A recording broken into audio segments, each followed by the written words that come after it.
Welcome back. As we continue to look at unhealthy behaviors, self-destructive behaviors, self-sabotaging behaviors, self-devaluing behaviors, we can look at the large and the small.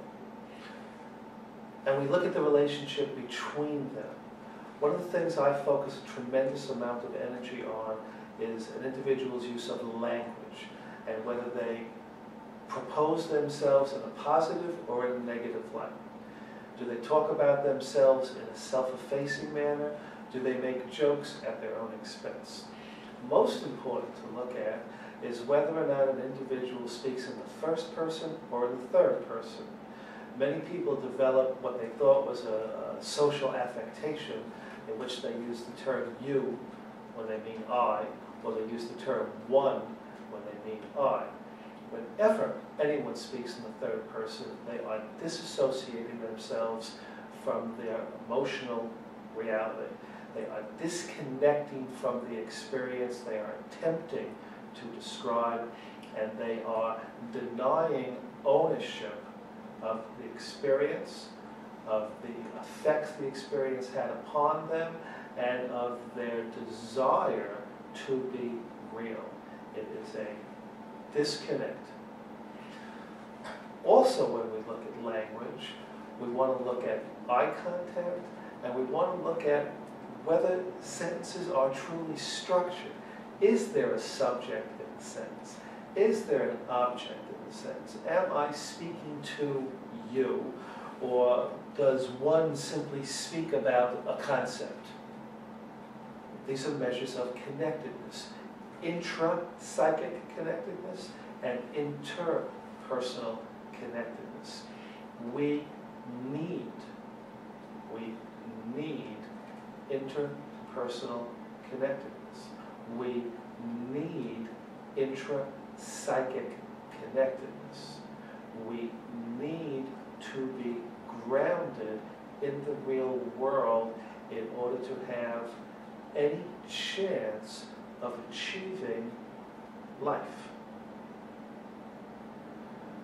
Without those connectednesses, without that give and take, that yin and yang, that flow of energy, we are unrooted, we are ungrounded, we have an emptiness that permeates our being, we have a lack of self-esteem, we do not believe in ourselves, and we hinder our ability to succeed.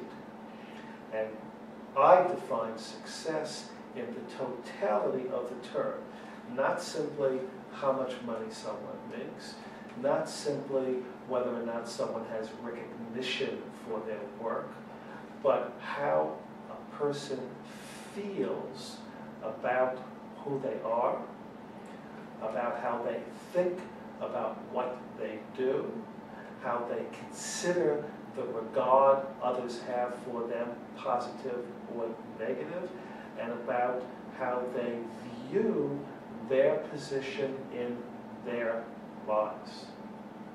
A successful life is not about who's on the top of the mountain.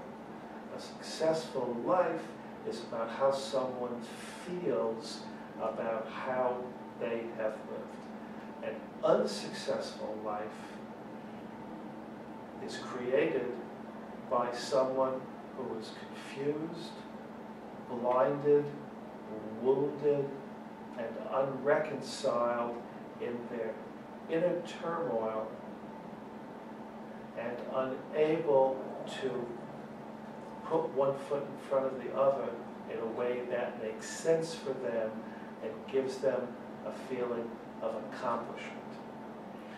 One of the primary reasons that psychotherapy or psychoanalytic psychotherapy looks at the frequency of sessions is to help someone develop the consistency of putting one foot in front of the other, of staying focused, as I've said earlier, on the goal. An imagery I saw when I was very young was of the explorers to the North Pole. And they had a compass and a long pole. A compass so that they could keep track of the direction they were headed in, and the pole to test the ground before they walked on it. We need both. We need to be secure in where we're standing, and we need to have a sense of our direction. Just one or the other, and we are potentially lost, which means we are unhappy. Having both does not mean we do not struggle. Having both helps us to overcome the struggles and succeed.